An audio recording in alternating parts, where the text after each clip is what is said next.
nagpalitan ng maanghang na salita sina Pangulong Ferdinand Bongbong Marcos Jr. at dating Pangulong Rodrigo Digong Duterte. Unang bumira si Duterte nang sabihin nitong drug addict ang Pangulo at pinipilit pang pahabain ang termino sa pamamagitan ng charter change. Kayong mga military, alam ninyo yan, lalo na yung mga nasa Malacanang, alam ninyo. The Armed Forces of the Philippines, alam ninyo. May drug addict tayo na presidente. Buk nang yan, diin ang dating Pangulo sa prayer rally sa Davao City noong linggo ng gabi. Nagbabala pa si Duterte na baka matulad si Marcos sa kanyang ama na napatalsik sa pwesto noong 1986 EDSA Revolution. Pumapasok kayo ng alanganin. Mr. President, baka susunod ka sa dinaanan ng tatay mo. Yan ako takot. Ayaw kong mangyari sa'yo, yan. Babala ng dating Pangulo.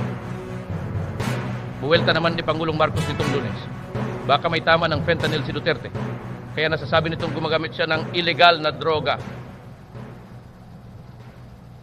PRRD has been taking the drug for a very long time now.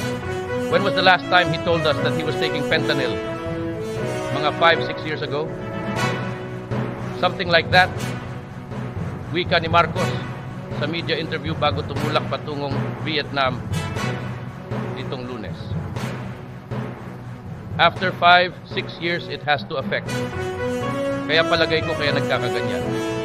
I hope his doctors take better care of them. Hindi pinapabayaan itong mga nagiging problema. Dugtong pa niya.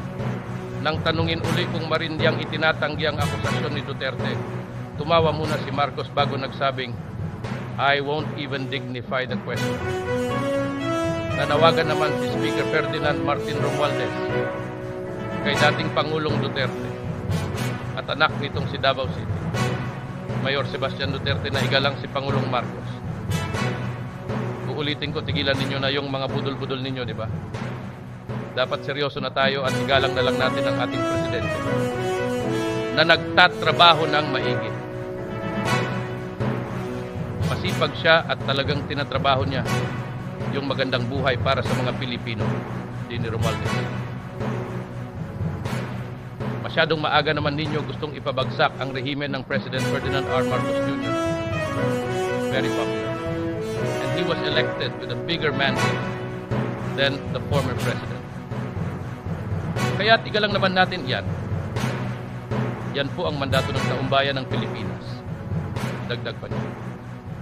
Mariin namang itinanggi ng Philippine Drug Enforcement Agency na kailanman ay hindi nakasama sa watchlist ng ahensiya si Pangulong Marcos.